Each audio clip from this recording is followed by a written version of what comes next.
Maigsuon, maayong gabi kaniyong tanan. And then, aniya nausab kita karon sa ato pod nga pamalandong sa ebanghelyo sa Domingo. And then, ang atoang ebanghelyo ato ang pagkutluon gikan sa ebanghelyo ni San Lucas kapitulo 1 bersikulo 39 ngadto sa 45. And then ang maong ebanghelyo sa ikaupat nga Domingo sa Adbento ay kalimot upat ra ka Domingo sa Adbento. Sunod Pasko na gyud, no? Ang Ginoo manaag kaninyo pagbasa gikan sa Santos nga ebanghelyo sumala ni San Lucas. Himayaw ni ka o Ginoo. Wala madugay nangandam si Maria og midali pag-adto sa kabungturan ngadto sa kalungsod sa Judea. Miadto siya sa balay ni Zacarias ug unya nangumusta kang Isabel. Pagkabati ni Isabel sa pangumusta ni Maria, milihok ang bata sulod sa iyang tiyan. Unya napuno sa Espiritu Santo si Isabel o misulti sa makusog. Bulahan ka sa tanan nga mga babae. Bulahan ang bata nga imong ianak. Ug ngano kaha nga miduaw man kanako ang inahan sa Ginoo. Kay pagkadungog ko gayud sa imo nga pangumusta, miulpot sa kalipay ang bata nga akong gisabak. Bulahan ka nga mituo nga matuman gayud ang mensahe sa Ginoo kanimo. Ang ebanghelyo sa Ginoo. Daygon ikaw o Kristo. Mga igsuon, ang atoang ebanghelyo mao ang second joyful mystery nga mao ang visitation. Dili ba? And then, ang hulagway sa mao nga istorya sa pagduaw ni Maria kang Isabel mao nga at this time si Isabel nagmabdos ni Juan 6 months na. And then, si Maria sad at this time, mitando na. So, nagmabdos na po siya sa kang Jesus kay nahuman naman ang annunciation. So, kung ato nga tanawon ang kinatibuk-an, daghan kayo tag makatunan sa story of the visitation in applying in our journey of our life. So, ang tawag, for example, sa pagpangalagad. Ang gibuhat ni Maria sa pagduaw ngadto kang Isabel, dili ingon na iyang dalhon ang iyang bag-o nga matawag nato pagkahimo nga inahan sa Dios. Iyang i-chismis. No, that's not. So, kay si Maria nakadungog naman nga ang iyang igagaw nga si Isabel tiguwang na nga nagmabdos sa ato pa nakakita siya sa panginahanglan nga si Isabel alagaran. Mauna ang pangutana, giimbitar ba si Maria ni Isabel nga paadtuon sa iyang balay aron makatabang niya? Wala. Apan makita sad nato diha unsa ka sensitibo si Maria sa panginahanglan ni Isabel diha sa pagpangalagad. So ato pa miadto siya for a purpose na iyang tabangan, iyang silbihan, iyang alagaran si Isabel kay lagi tiguang nagmabdos nagkinahanglan o tabang gikan kaniya. Nindot kaayo ang mao nga kinaiya ni Maria. Ilabi na diha usab sa tawag sa pagpangalagad. Kung atong tan-awon, kana ganing spontaneity, kanang gitawag og sensitivity, kana ganing kita mismo ang makakita sa panginahanglan nga atong alagaran. Bisag ako sa ako ang kaugalingon, mas ganahan ko nga mga lagad nga wala mapugos, wala ma-pressured. Usahay kanang hangyoon ta, sugoon ta, usahay na gamay pressure nato. Nga, kung naay pressure, usahay mas bugat. And then, mawa ang pagka-meritorious diha sa pagpangalagad. Mauna nga the story of the invitation, the story of the visitation of the Blessed Mary to Elizabeth, na ang pagpangalagad should be coming from the heart, should be spontaneous, produkto sa sensitivity sa atua nga kaugalingon. Aron dili ka why demands. Dili sa ka ma-frustrated. Kana kung mangluod. Nga, dili sa ka magmahay. Kay imo nga magyong kaugalingong kabubuton. Voluntary man by nature. So, that is a good example nga gipadayag ni Maria, pinaagi ni ining iyang pagduaw kang Isabel, kung unsa kaanindot ang pagpangalagad, nga gikan gayon sa kasing-kasing sa kadausa kanato.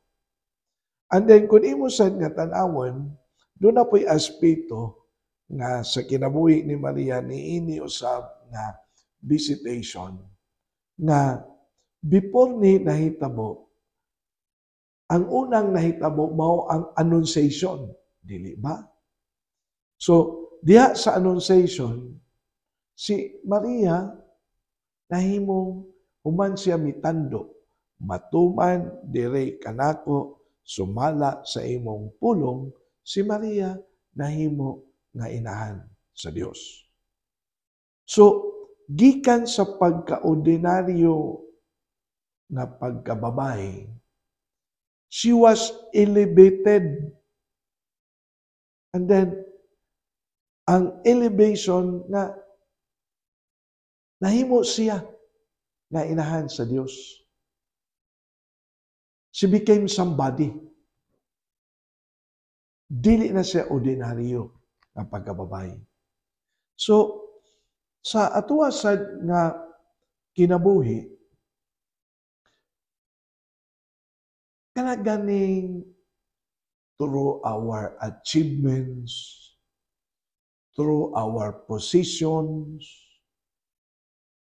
through the responsibilities given to us, mga achievements ni nato. And then, kung imong tanawon, in spite of being the mother of Jesus and of the Lord, wala si Maria ma-intoxicated sa iyahang bag-o nga role. Wala makapadako sa iyang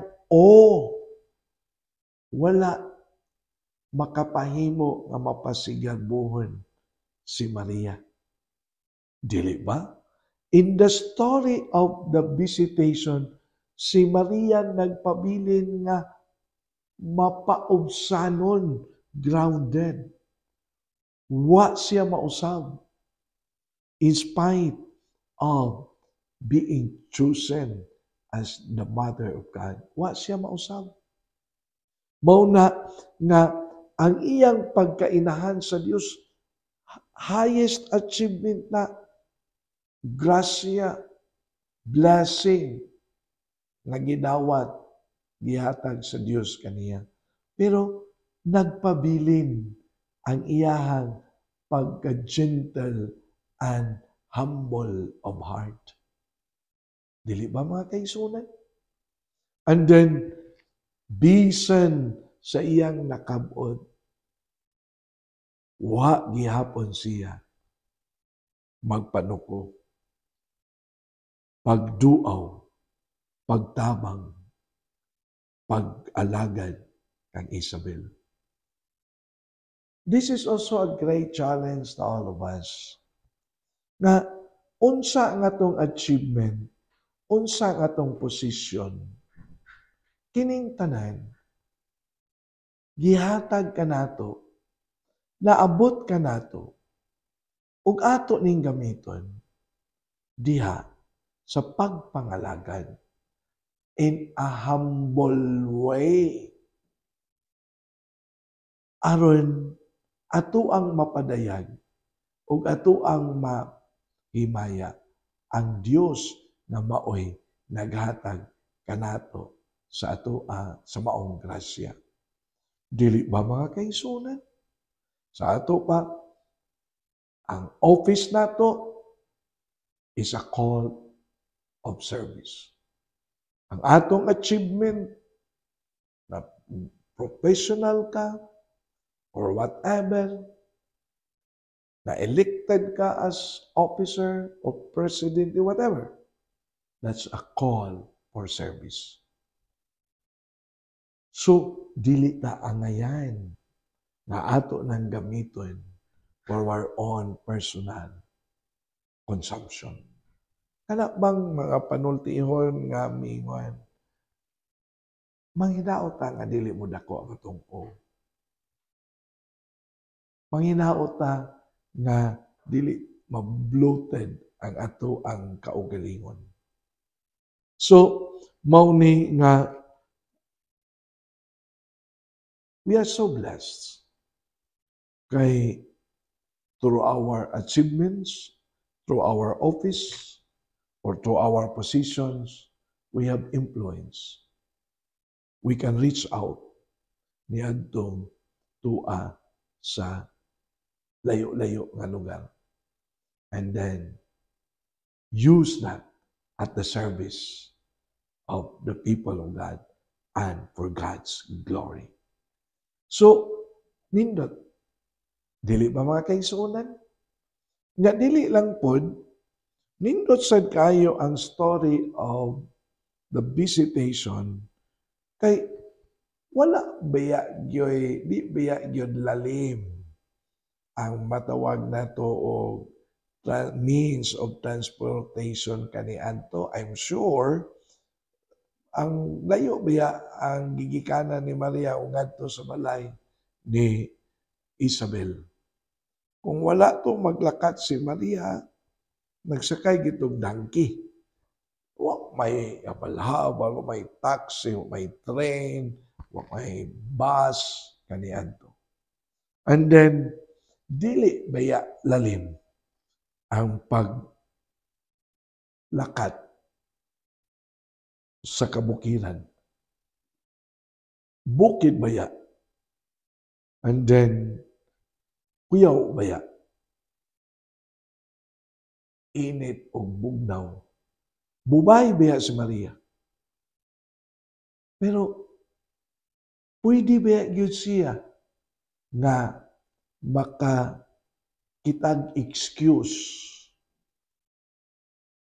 na dili siya muadto kang Isabel. Kay mabdo siya at that time. Dili ba? So, ang iyang pagkamabdos ni Kristo at that time can be an excuse on his part na dili siya muadto. That can be a limitation on her part. On her part nga di siya muadto. Kay mabdos gud siya. Nya lakat sa kay donkey. Nya kakuyaw, mingaw, Binuangan na niya yung mga magbinuang. So, niya mabdos siya. So, ang iyang pagkamabdos at that time can be a valid excuse na dili siya moadto kang Isabel. That can be also her limitation na di siya makaadtong isa. Pero wala na ipanumbaling ni Maria. Murabag, ang iyahang kakulangan, ang iyahang limitations, wala niya himo ang rason nga dili siya makaadto kang Isabel, iyang igagaw. Kaya ang purpose na ba niya sa pag-adto nito mao ang pagtabang, ang pagpangalagad.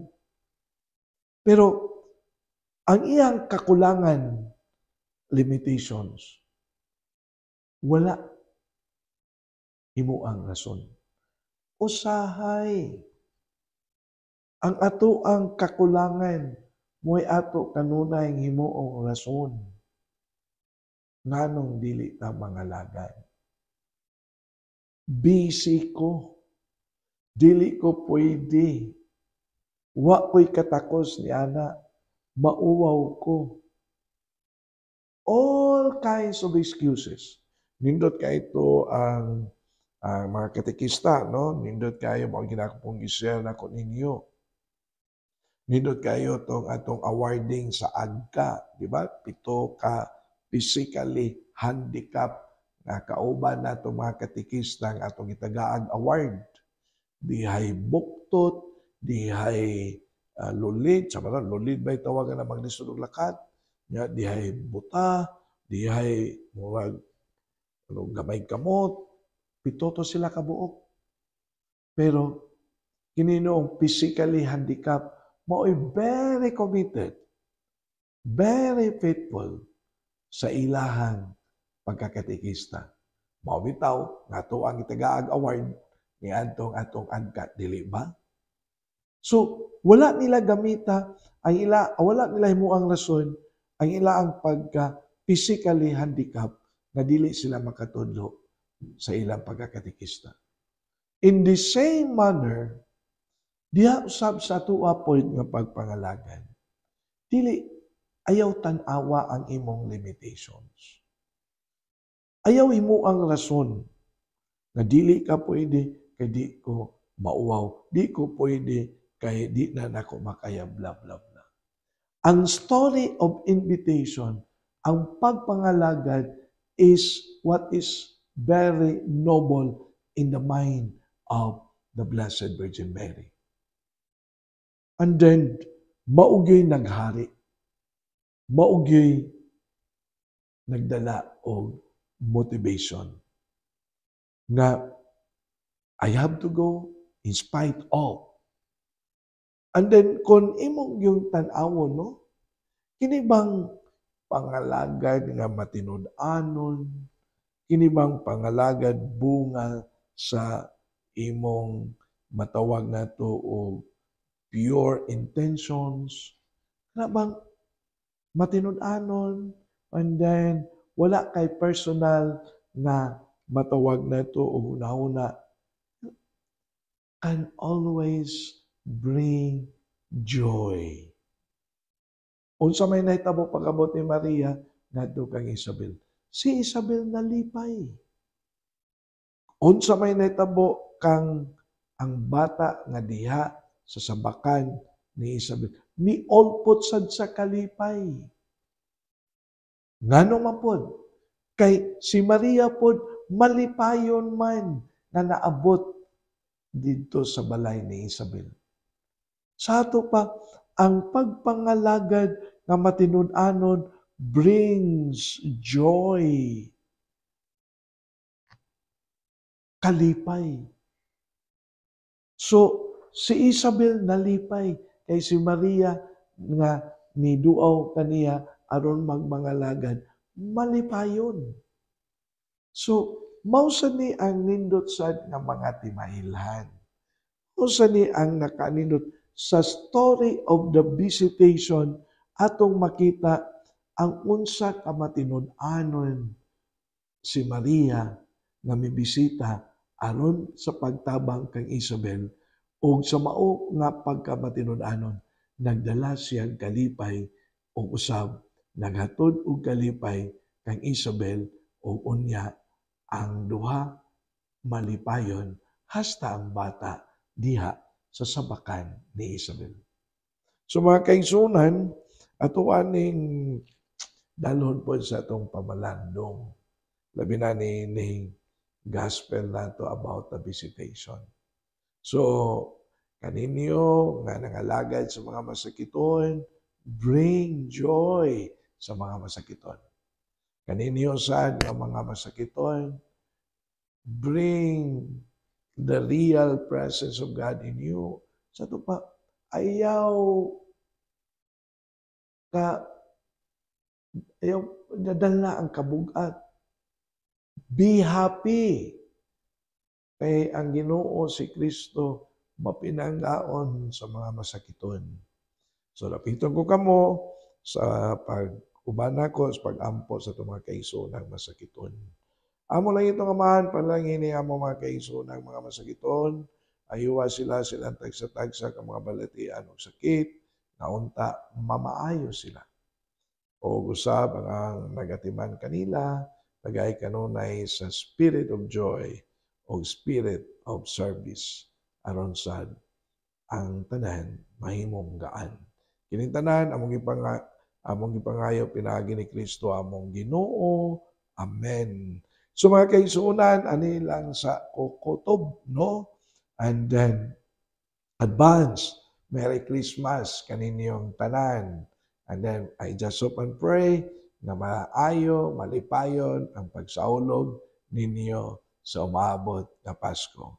Kini si Father Joseph Intig, ang kanunay nga naguban kaninyo nining atong pamalandong sa Ebanghelyo sa Domingo. Magkita na punta sa sunod nga Sabado sa atong FB account, Archdiocese of Cebu, Catechetical Ministry, sa samang oras, alas 6 sa gabi. Ang Ginoo, manalangin kaninyong tanan.